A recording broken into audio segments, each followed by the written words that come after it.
Hello everyone, this is Faruk and welcome to Revpanda Live. Today we are not just talking about markets, games, strategies or new trends. We are talking about the productivity, biohacking and lifestyle tips that may fuel your iGaming hustle. I'm joined by an inspiring entrepreneur, Bilyan Balinoff, the founder and CEO of Vegas Legends. Bilyan, welcome to Revpanda Live. I've been waiting for this conversation for a while. Great to have you with us at our show. Hi, Faruk, and thanks for having me finally here. I don't know how much you've waited about it, but I think I was waiting even more about this session. I'm a big fan of it. I'm listening and watching everything that you're doing. I like this casual style and not so strictly focused, podcasts, you're learning something for your lifestyle only. So I really enjoy it. And you maybe know me. I have a partner like Alex Tomic, and he's like a Yeah. rock star and like a front end of the band. And me, I'm mostly like a backstage guy. I don't really like to do much interviews and to do podcasts, but for Ref Panda, it's a pleasure for me. Amazing. So you're in a luck to have me here, and it's a great. It means a lot. Bilal, thank you for the kind words. Really, like it's so flattering to hear such things from a person like yours. So thank you, and also shout out to Alex. Like he's a legend, definitely. So I can't wait to host him again. Yes, yes, yes, yes, yes. Bilal, I introduced you with your Vegas Legends title, but you're also founder of other successful ventures like Felix Gaming and Kazombi. Maybe you can tell us about your current projects and what you're doing, your focus, and so on. Yes, of course. Well, my iGaming, let's say, my first iGaming venture, which I started with partners and being an owner and founder, was actually Felix Gaming.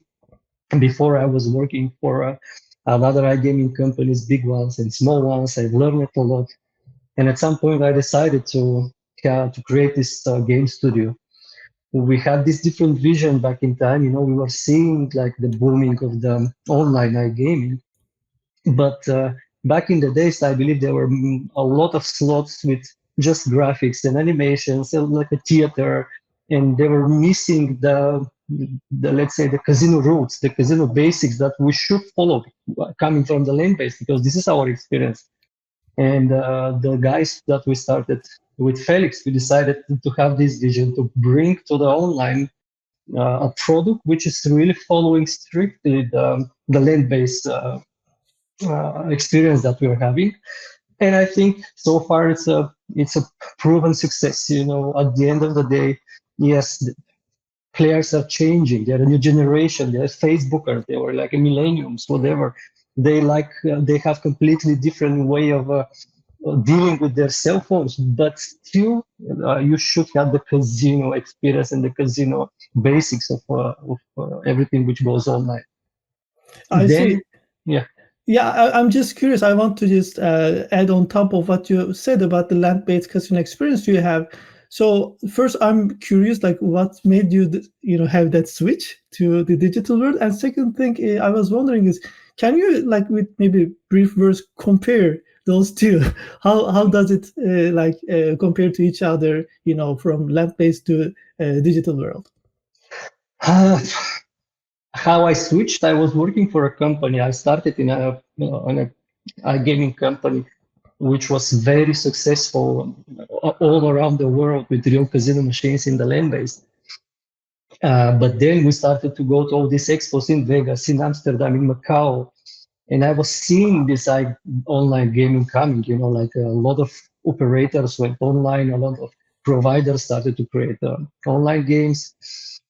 Unfortunately, I must say that back in time, the owner of the company was not really into it. I was going to the expos and I was saying, look, online, it's coming so big. But for someone who is so successful in something, let's say the land-based business, I mean, I understand he's a passion for him. He wants to be his main, let's say, priority.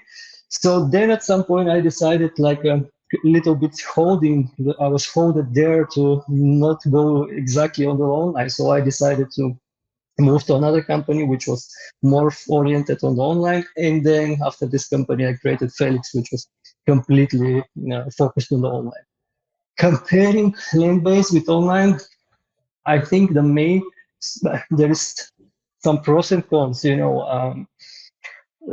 The social factor which you had in the land base, you cannot have it in the online. And this side belief it will be always missing. I heard many people say, yeah, the land-based casinos will die. They will never die. Me coming from the land-based, I've seen so many customers, let's say players, they go there not to lose, not to win. It's a social area. They talk with the croupiers, they talk with the other players. It's just they're spending their time there. They entertain them, and this you cannot have it online. From other hand, yes. In what difference I see in land-based, the players when they like this casino to go there, it's really hard to make them out and go across the street to another casino because they know the stuff, they know everything. It's like second home for them. In online, they jump from casino to casino to casino because there is not a social factor which is holding them there. So yeah, this was I say the big difference and like the pros and cons, and they will never die. The land-based casinos will always stay because many players, customers, whatever, they want to go there and just to spend time there with other people. Absolutely. It is like football, right? I mean, you can watch a Champions League game at home, of course, with your sofa's comfort.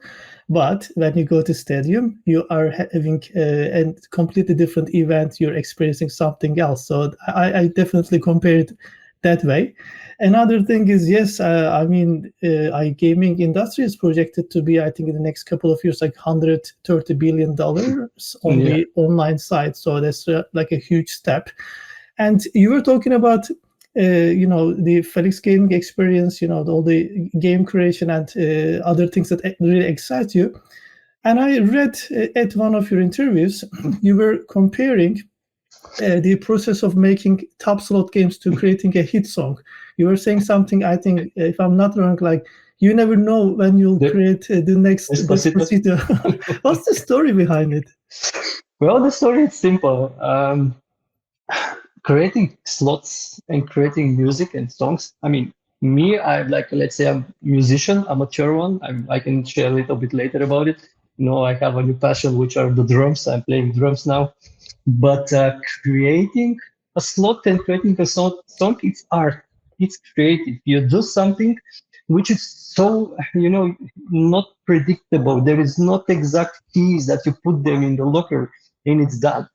And we had this experience with Felix Gaming. Our top performing game, even today, one of the top performing games, we released it back in time. It was maybe our fourth or the fifth game on 2017, and it is still performing.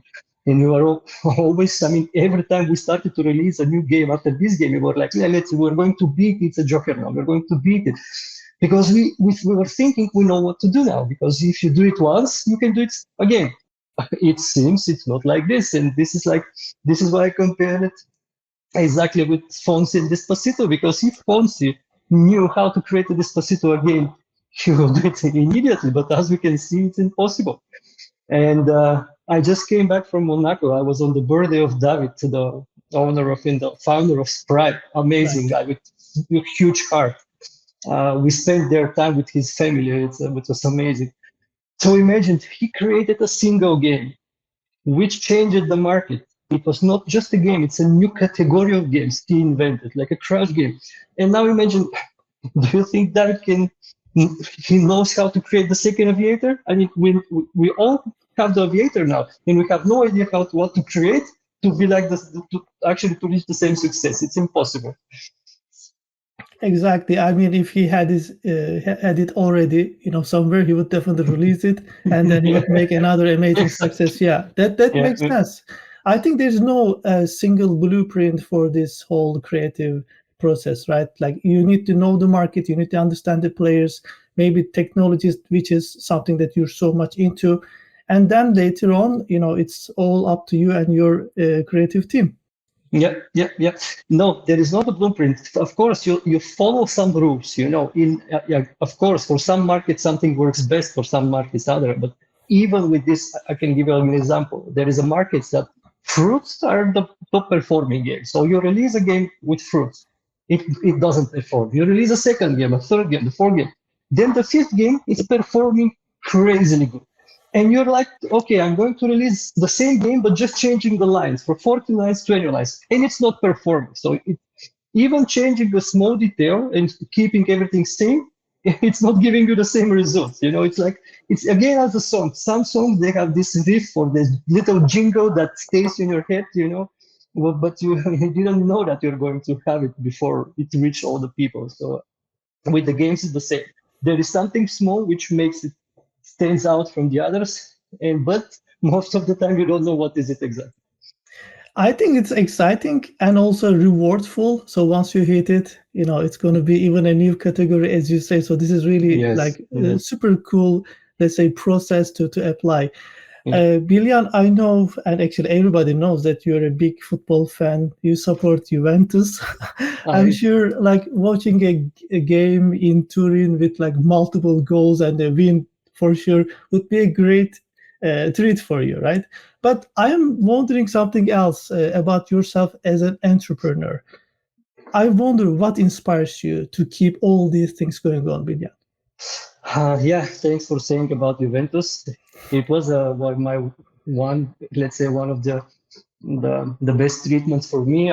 Me and my wife, we were always going each weekend to watch them in Turin.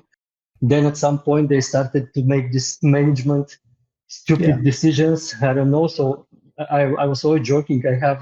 Before I had a Grand Cherokee Jeep, because the sponsor was Jeep, and I was so pissed off of they are doing so bad that I sold the SUV, because I was like, I'm not sponsoring them anymore, like buying the Jeep. Oh my God. Yeah, but yeah, this is a very the question that you're asking. I'm asking myself almost every day, and it's really I didn't find the right answer. What I think it is with me. I'm a guy with. I mean, I am not officially diagnosed with ADHD, but I'm pretty much sure I have it. My brain works in a very high speed mode. I everything which is around me, I need to know every detail. What is it? How it's working? Why it's working?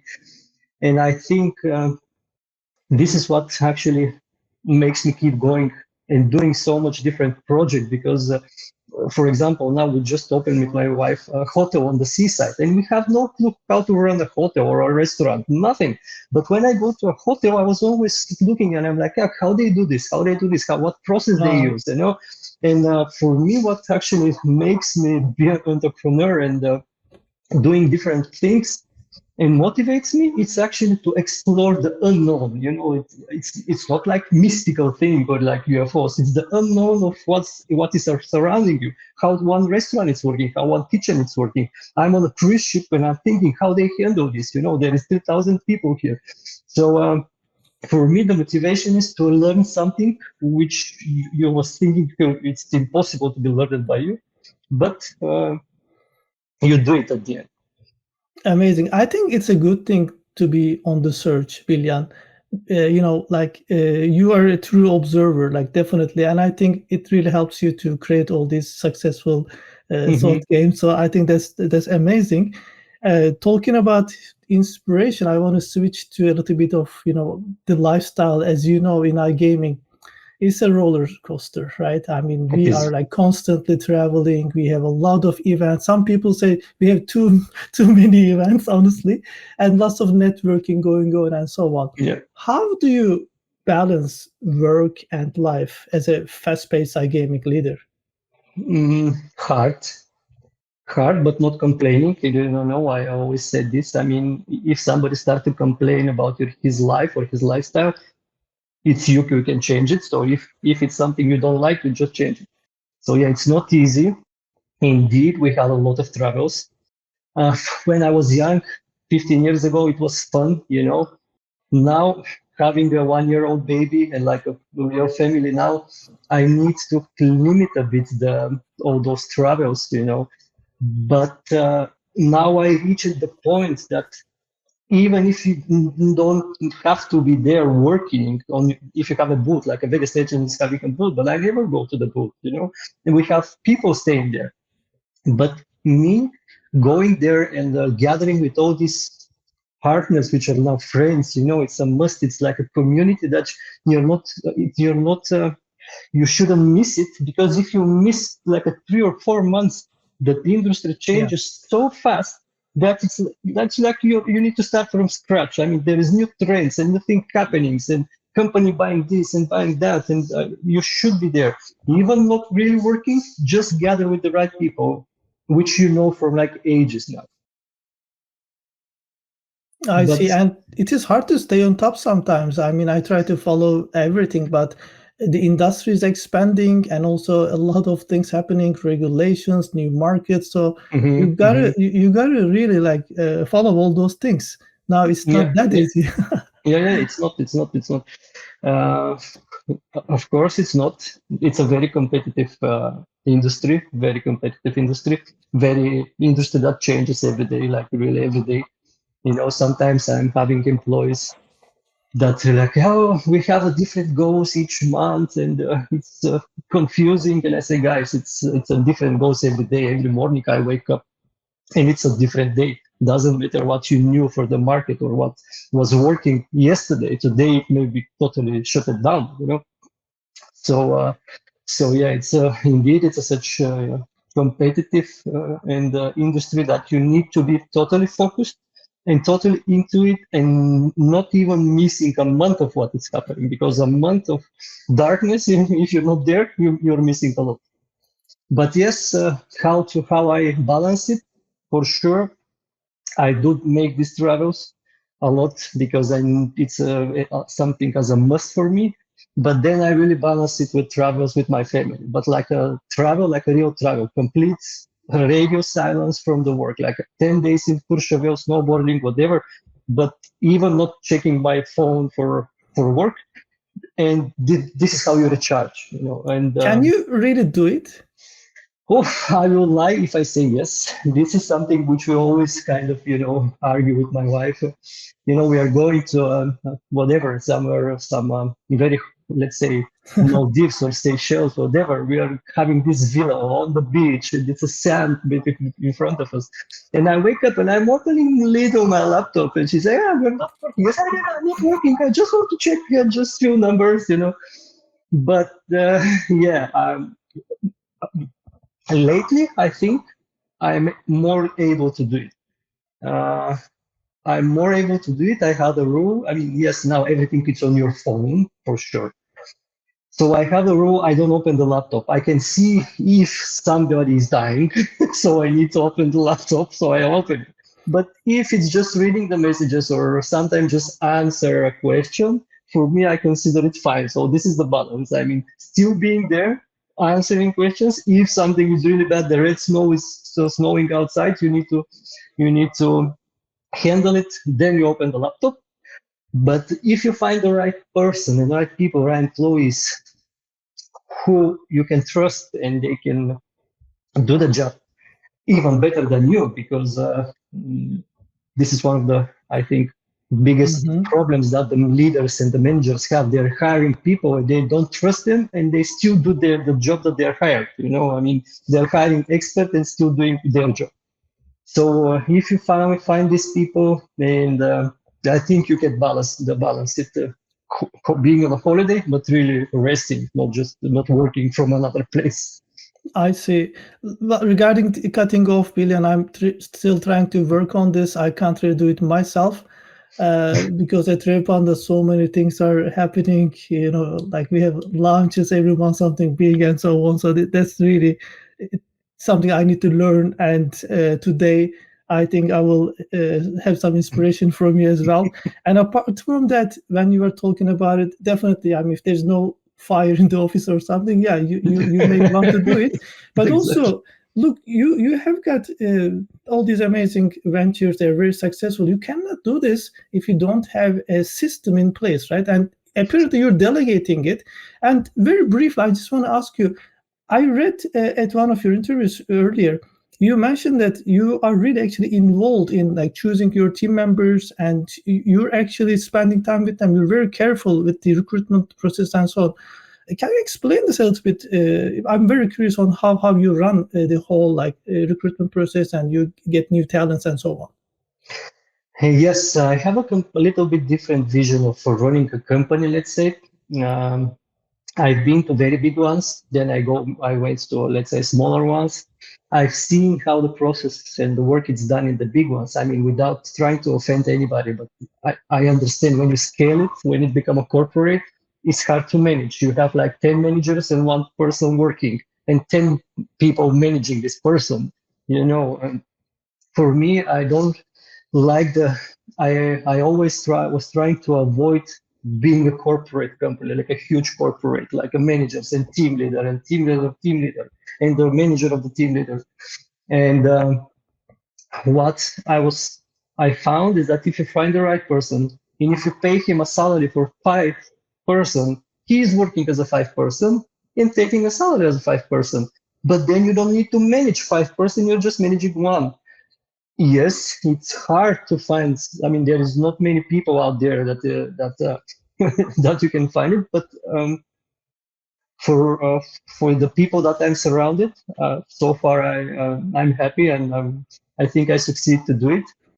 And then uh, I always had this joke, and you know how what is my like a leadership or vision of being like an owner of the company.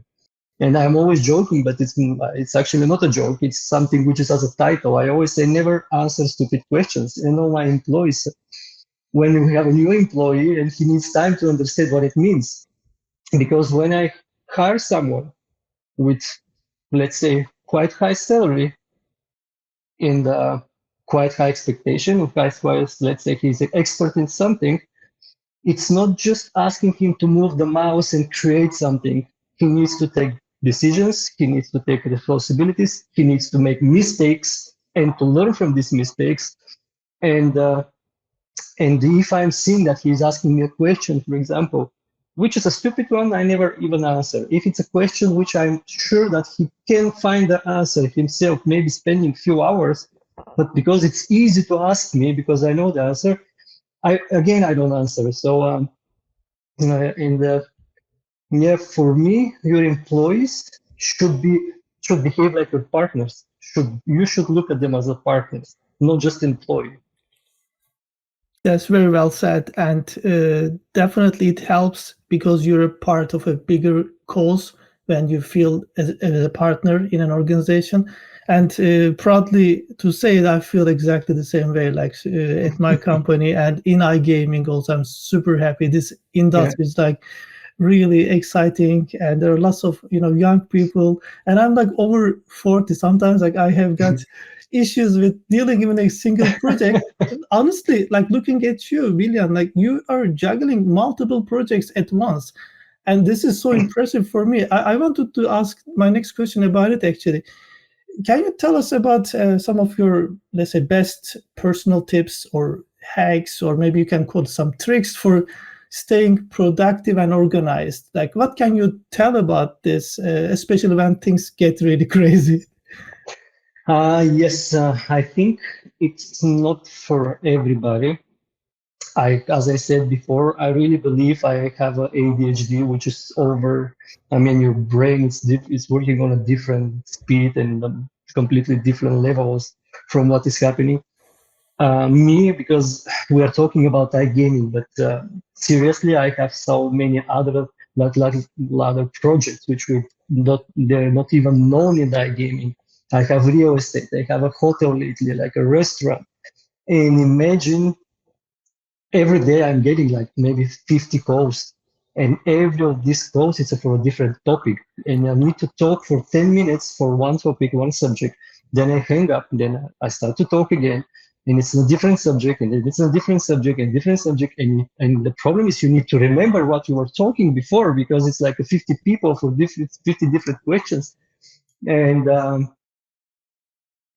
how I do it, I cannot really say exactly. I think yes, I found a way to really relax and cut off and shut down and have my hobbies, which are winding out over my head, and I can able to do it easy. Or is it just because of my brain? You know, I can process this because I've seen. I mean, I have many friends. I mean, and they work in office, And I called him, let's go to play football. And he's like, yeah, I don't have it. So I'm so, exhausted. And I said, come on, you were in the office working just for a company. Today I needed to talk with 90 people and to solve 90 problems. And I still want to play football. And that's the key. Let's go to play football. You're going to wind out your head.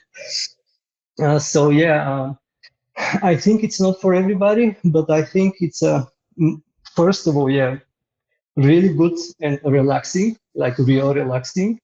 Hobbies, I mean, you need to have hobbies which not only, how to say, wind you out or like just took you away from the work or from the problems.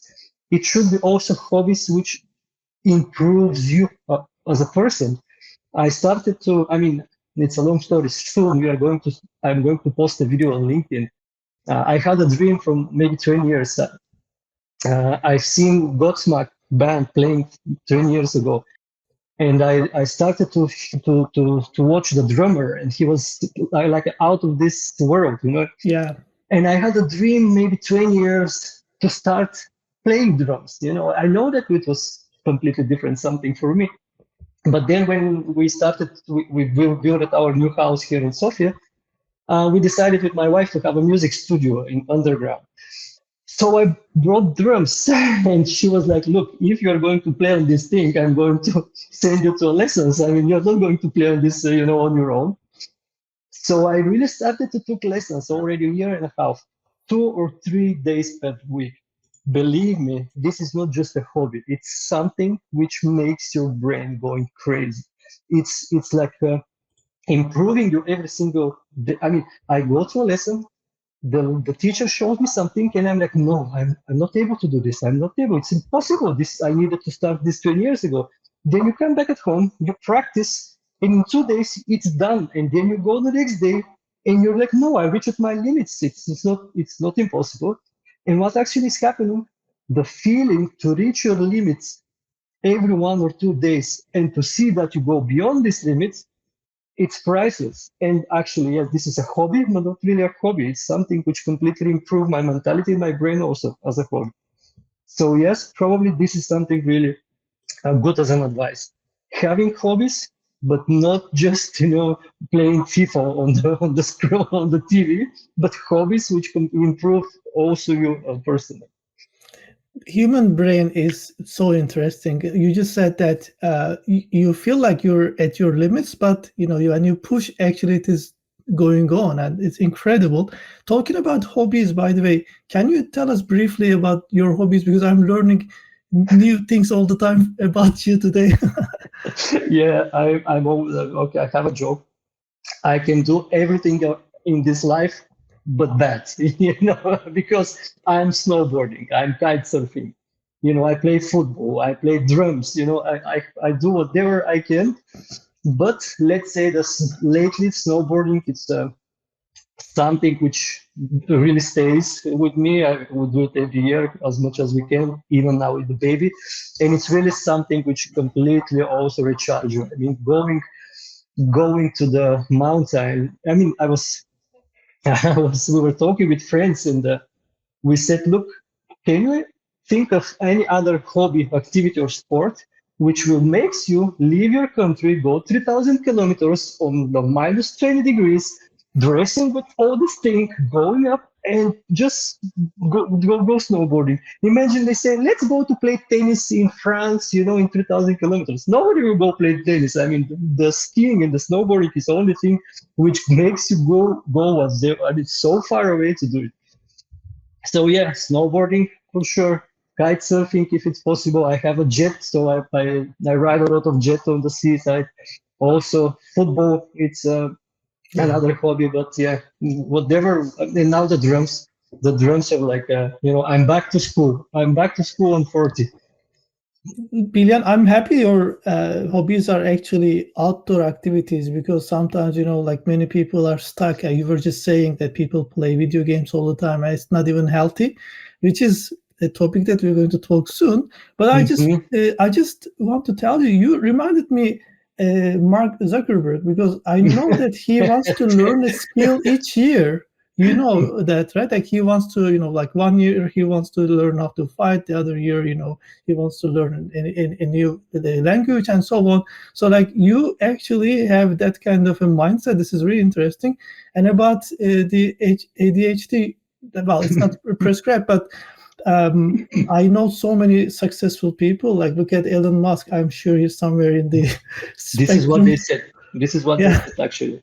That yeah. many of the entrepreneurs they are having ADHD actually. Absolutely, absolutely. And well, you're learning how to play drum. I hope one day we'll see you at a band or something. So I'll fly to Sofia to see you there. Yeah, sure, sure. Soon, I said, and this is something else. I had 20 years ago a dream to be able to play a song of Godsmack and to play like Hmm. Shannon Larkin. Shannon Larkin is the Yeah. drummer. 1 year and a half now, I mean, 20 years later, and 1 year and a half of taking drum lessons, I will upload a video soon of how I'm playing the song that I was dreaming to play. And and yeah, so this is also something interesting. It doesn't matter if you're 40, if you're 50, start doing new things for sure. Do new things. Your brain, I mean, you may getting older, I think, maybe from outside, but your brain is still there. You in the I think if you motivate enough your brain, this is how it doesn't get older. If you're, as you said, slowing and watching just TV, I mean, it's not that your brain it's getting older. It's just it's getting dumber. It's like or bored, whatever. These are like very important tips. And also, I really like how you mentioned about the burnout free lifestyle because iGaming ventures, real estate, hotels, and I'm sure there are a lot of other things that you're doing in your super busy, very demanding schedule. So I understand that you prioritize relaxation and recharging, to Mhm. maintain this peak performance. So if you can give us a couple of advices or at least tell us what you do, to have that relaxation in a very busy schedule like you have, maybe we could also, have it as an example from you. You mean in the office or me as a person? I mean, as a person yourself, because like you have very busy schedule, like a lot of different things that you're working on, and how do you prioritize, relaxing and recharging among these schedules? Well, most of the time when I'm back in Sofia, I really try to find a way to kind of not completely relax, but like slowing down the speed. I'm on the travel on these expos or these events, it's impossible. You need to talk like with 300 people. You need to then when I go to sleep, I was always thinking what I said, what he said, what I should say. So when I go back to Sofia, I'm still in a working mode, but I start to do, for example, me and Alex Tomic, we really get interested maybe 2 years ago of making these IVs with the NAD plus, which back before 2 years were not really let's say, so more popular and was doubtful. No, we were like, is it working? Is it not? Is it bad? It is good. But now I think it's something huge, which really will become something really big in the future because there's almost every week a new study showing how beneficial is this NAD plus. And and now, yeah, it's it's interesting because Alex also has an apartment here in Sofia, and we have now two offices with him for Vegas Legends, one smaller and one bigger, because we are expanding the team. And Alex is here, for example, for a week, but we never stay in the office. We are going to the NAD clinic. They have these huge sofas and a TV, and we are doing the infusions, let's say for 5 to 6 to 7 hours. And our office actually became the Revive clinic, the NAD clinic. And it's funny because even if we need to make a meetings, we are inviting the partners there to be with us to make an infusions from so with NAD, and we call this office. And actually, the new office that we just took, it's like maybe 5 minutes walk from the NAD clinic. But yeah, this is something which I also consider really important of being sharp and focused, because for me, with all these travels, even during the travels, you're not able to to eat properly. You're eating on a plane it's not what you wanted to do, if you stay healthy.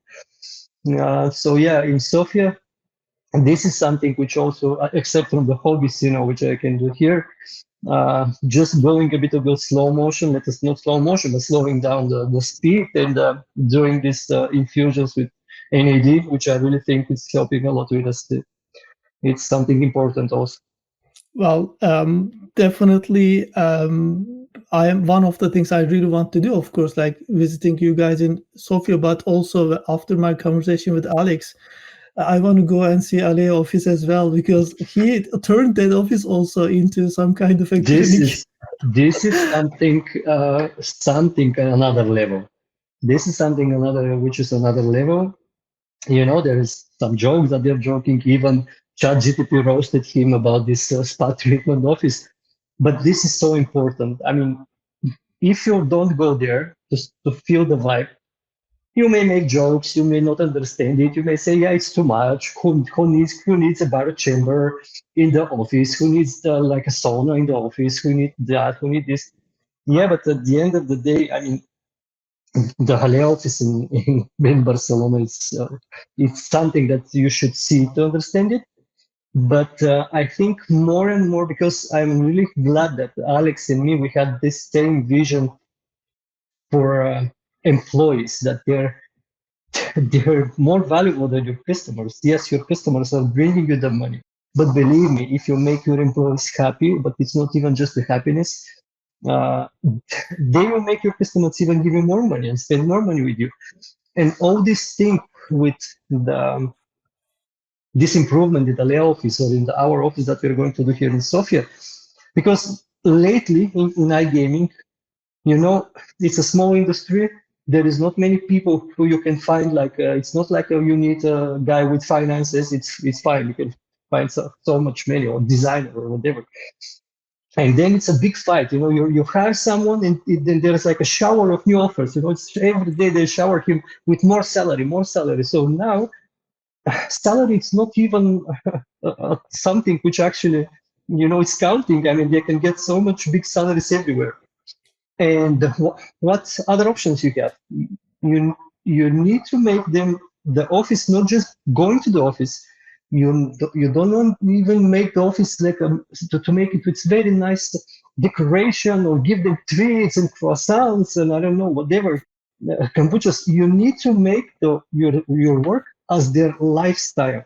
They need to see that working for you, it's becoming their lifestyle. And if you succeed to do this, at some point they're not working, they're living their life as a lifestyle, as a part of working for you. And I think this is something which not many companies are seeing it, but this is something which will comes with the years and with more and more years soon.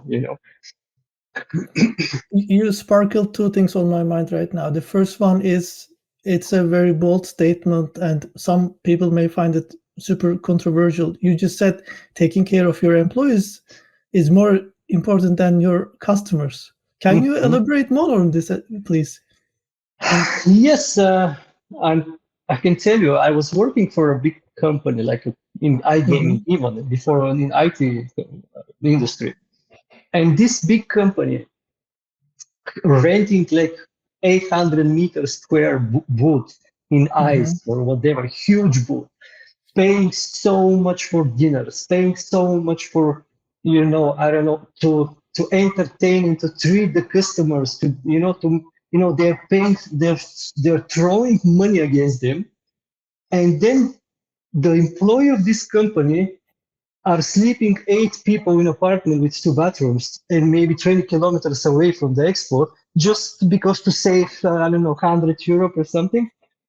And yes, the customers are not seeing this backside, but your employees are seeing it. When your employees seeing that you're showering money your customers just to blind their eyes or whatever, and then the employee sees it, he's like, okay, what's the issue to spend for me 100 euro more and to have maybe a single room, and for and I don't want to say that you demotivate your people like this or they're going to be bad employees. I don't know. But I believe that if you make your employees feels that they're more important than the customer, then it's a game changer. Then your employees will start to make your customers more and more valuable and thinking that they're so important. So through your employees makes the customers think and treat them, not the jumping over the employees and just showering or doing everything for the customers, and your employees are, the guys on the ship that are just throwing coals in the fire, that's Right, right. And actually, this is really interesting because it's kind of reverse engineering. So when your employees are happy, anyway, at the end of the day, your customers will be happy. So you're kind of like rewired that thing. So I really exactly. respect that. Hmm. Another thing that the second thing that you sparkled on my mind when you were speaking, actually, I want to touch base on that first before we jump into the biohacking and all the other productivity tips that I'm going to hear from you.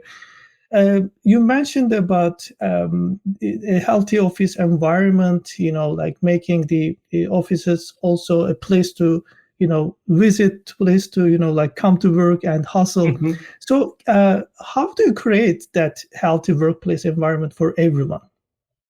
Uh, it's not easy, if you have as much employees as you have, that much different opinions you have. Somebody's eating meat, somebody's not eating meat, somebody's vegetarian, somebody's vegan, somebody's drinking coffee, somebody's not drinking coffee.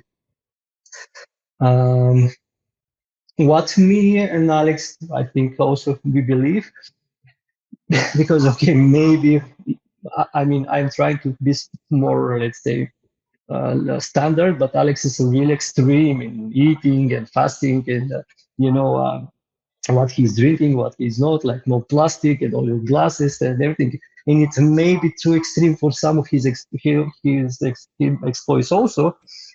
But I think you just should uh, give some leads to them, or if you believe that they should have a good water in the office, just bring them a good water. If you believe that you should have, let's say, vegetables or fruits, you bring them vegetables and fruits. You cannot make the guy to eat bananas or if they don't like it, but at least give them this, let's say, clear and healthy environment. If they enjoy it, it's fine. If they don't, they can go and eat McDonald's across the street. You cannot tell them what to do.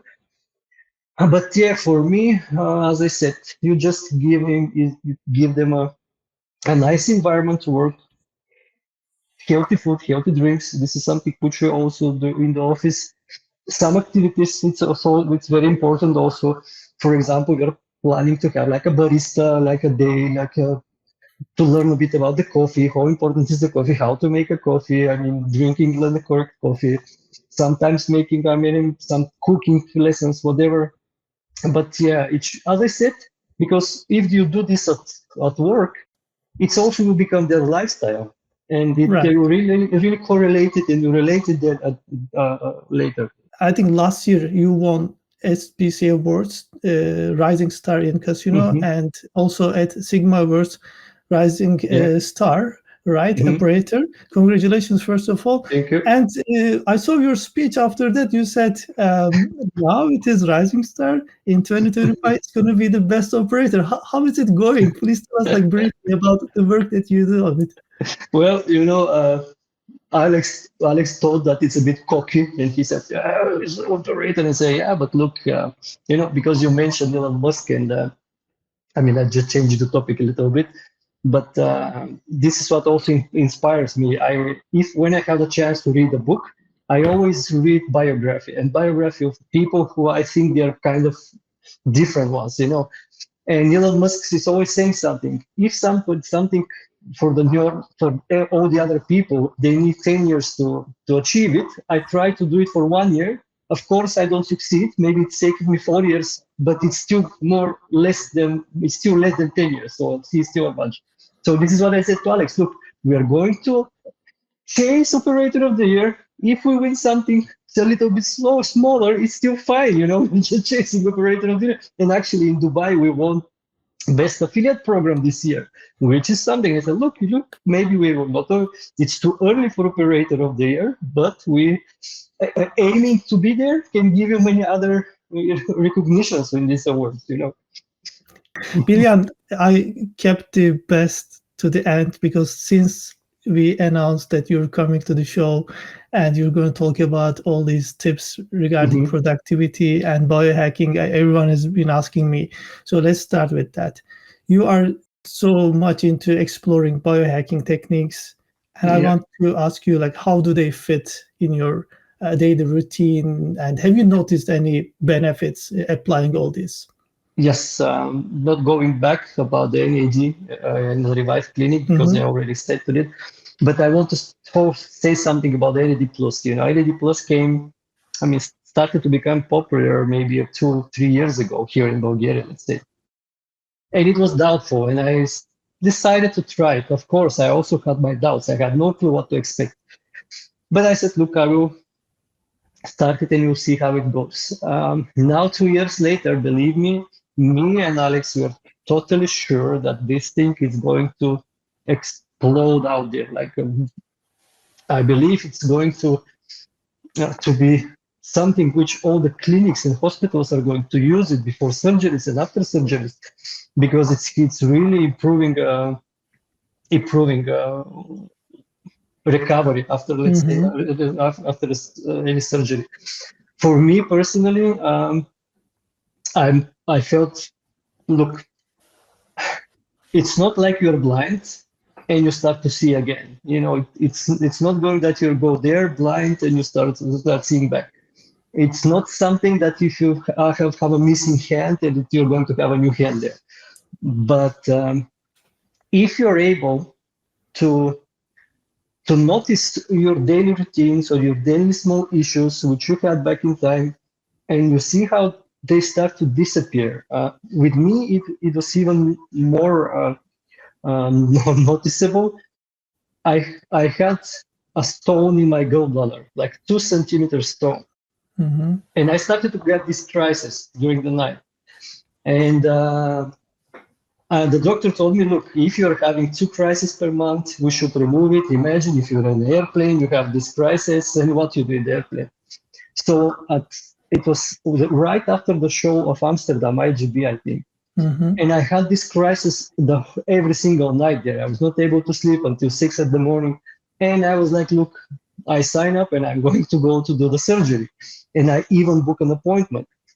And somewhere there, I started to do NAD. It was just a coincidence. I Mm-hmm. started to do NAD maybe 1 or 2 weeks after that. And I never stopped it for 2 years. And believe me now, 2 years and a half, I didn't have a single crisis for my gallbladder. Alex is even joking that maybe my stone it's disappeared, which if I go to check it and if it's like this is something which is totally outstanding. But I didn't. I never did the surgery. Probably I still had the stone in my gallbladder, but I never had a crisis. And it's Mm-hmm. too big coincidence, two big coincidence. When I started NAD, I stopped having this crisis with the gallbladder. But it's not only this. I mean, there is always many small things. I needed to remove my 4 wisdom teeth maybe a month ago. Yeah, because they're out and they just wanted to remove them just to have more space.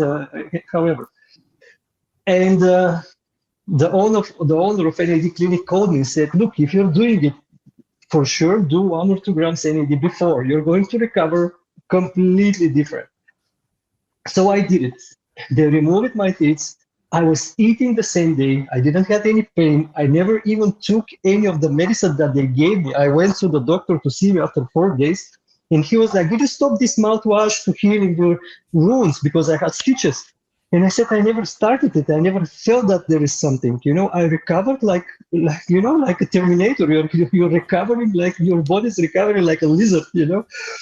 And the problem here is I never got 4 wisdom teeth removed without NAD, so I cannot make a real benchmark and to go to the world and say, look, guys, this is how it was before, this is how it's now. I know that I recovered completely fast and unexpectedly from what the doctor said, but I cannot compare with it before because I didn't have such intervention before. But yeah, my advice is everyone who has a chance to try NAD, but not to give up from one infusion or two infusions. It's a long journey.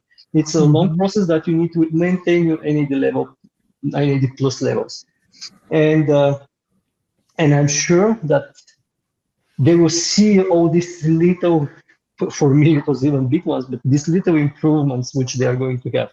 And at the end of the day, uh, this could be the smallest thing that we are doing now.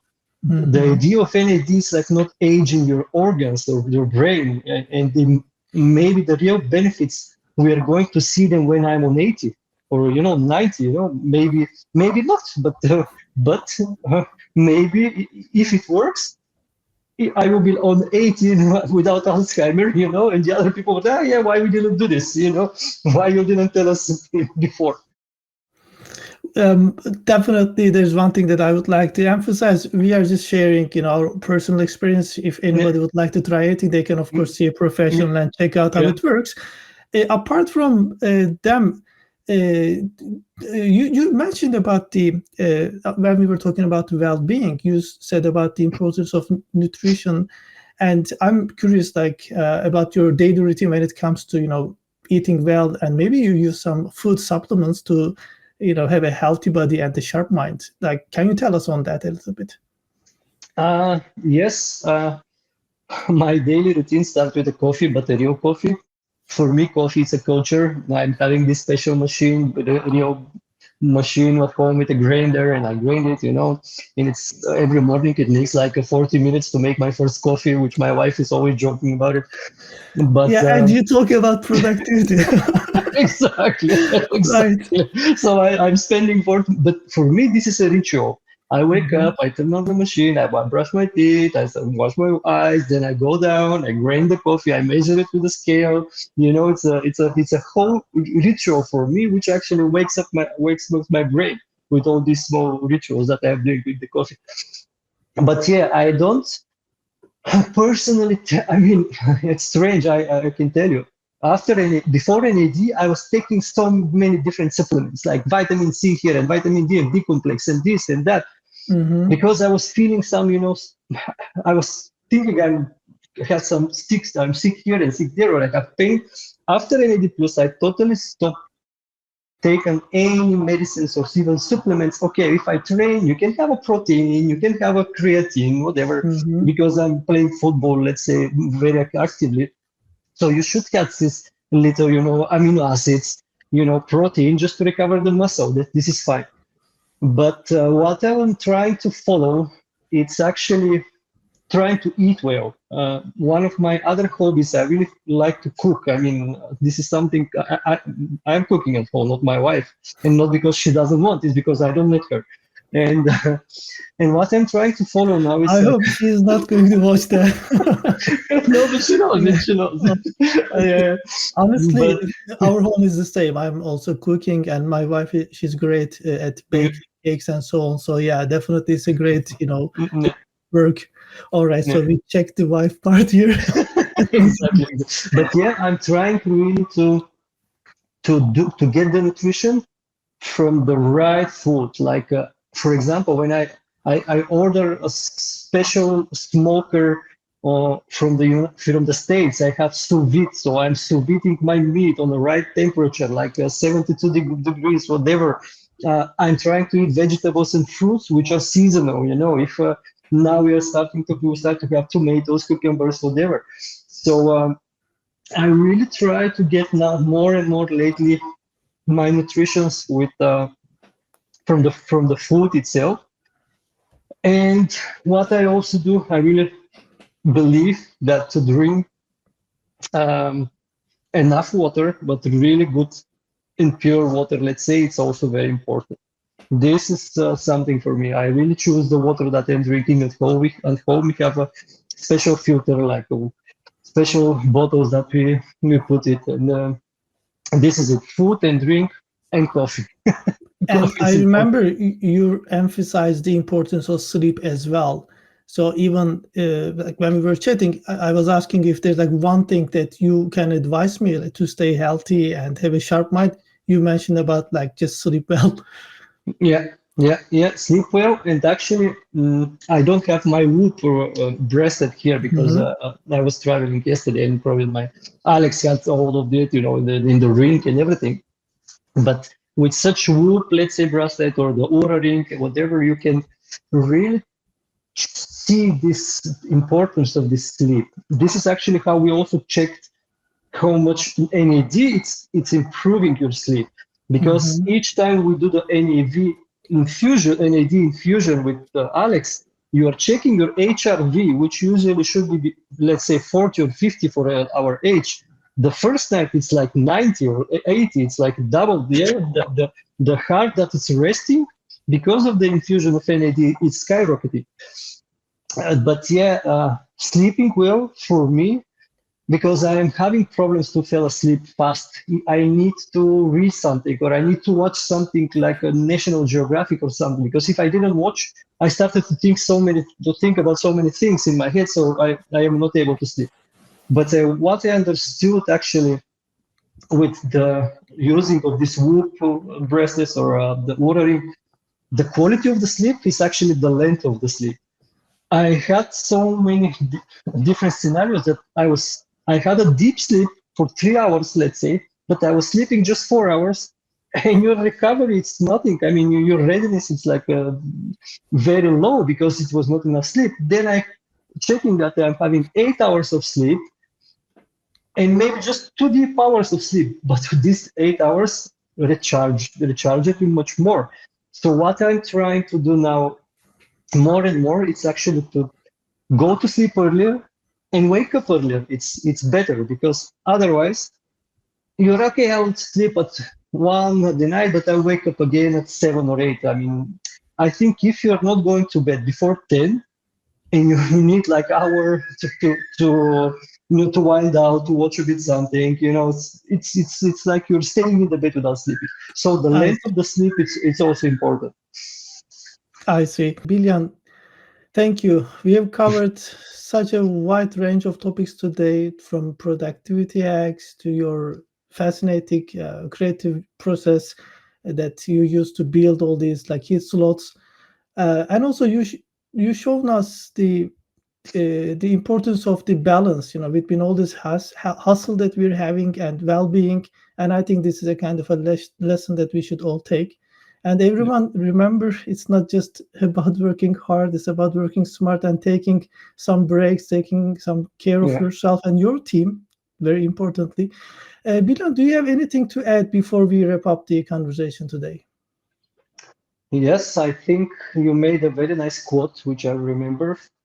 Don't work hard, work smart. I mean, this was I think the closing quote of our conversation. I really liked it.